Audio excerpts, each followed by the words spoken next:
பேசாத கரம். Praise the Lord. மீட்க இயலாதவாறு ஆண்டவரின் கை குறுகி விடவில்லை, கேட்க முடியாதவாறு ஆண்டவரின் காது மந்தமாகி விடவில்லை. ஏசாயா 59:1. ஆண்டவருடைய கரம் பலமுள்ள கரம், வல்லமையுள்ள கரம். அது மட்டுமல்ல, கடைசி வரை நம்மை தாங்குகிற கரம். உன்னை என் உள்ளம் கைகளில் வரைந்து வைத்திருக்கிறேன் என்று சொல்லக்கூடிய ஆண்டவர் தம்முடைய வாக்கினால் சொன்னதை தம்முடைய கரத்தினால் நிறைவேற்ற வல்லவர் என்று 1 அரசர்கள் 8:15 நாம் வாசிக்கின்றோம். ஆம், நம்மை வரைந்திருக்கிற அவருடைய பலத்த கரம் நம்மை கடைசி வரை வழிநடத்த வல்லமையுள்ளது. ஒரு முறை ஒரு பக்தியுள்ள இராணுவ அதிகாரி தன் மனைவியோடு கடலில் பிரயாணம் பண்ணி கொண்டிருந்தார். எதிர்பாராத விதமாய் கடலில் கொந்தளிப்பு ஏற்பட்டு உயிருக்கு ஆபத்தான நிலைமை வந்தது. மனைவி, ஐயோ, நான் சாகப் போகின்றேனே, கடலிலா என் மரணம் ஏற்பட வேண்டும் என்று தவித்தாள், தடுமாறினாள், கலங்கினாள்.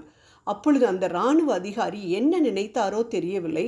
உடனே தன் துப்பாக்கியை எடுத்து மனைவியை கொன்றுவிட்டு தானும் இறந்து விடலாம் என எண்ணினார்.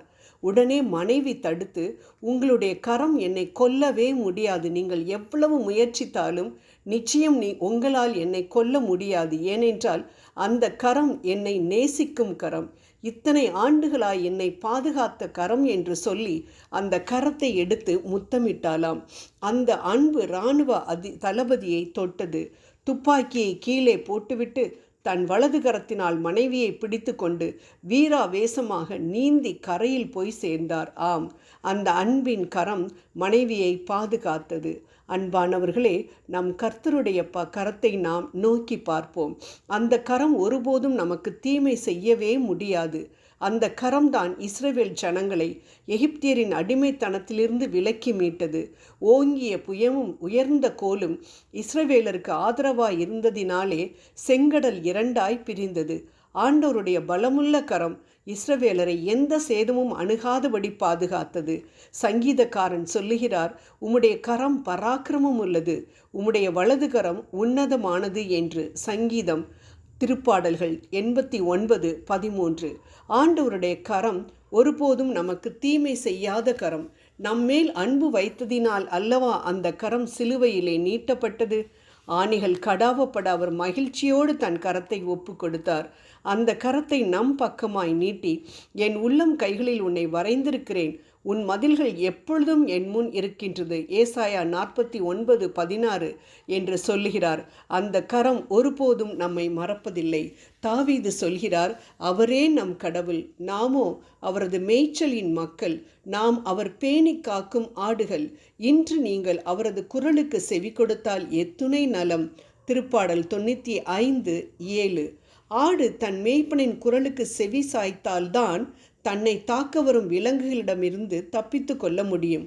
அதேபோல்தான் நாமும் ஆண்டவரின் கட்டளைகளுக்கு கீழ்ப்படியாமல் நமது இஷ்டம் போல் வாழ்ந்தோம் என்றால் கெச்சிக்கிற சிங்கம் போல எவனை விழுங்கலாம் என சுற்றி திரிகிற சாத்தானின் பிடியில் சிக்காமல் தப்பித்து கொள்ள முடியும். ஆம் அன்பானவர்களே, நாம் அவருடைய மேய்ச்சலின் ஆடுகளாய் இருக்கின்றதினால் எப்பொழுதும் அவருடைய பலத்த கரத்தில் அடங்கி இருக்க வேண்டும்.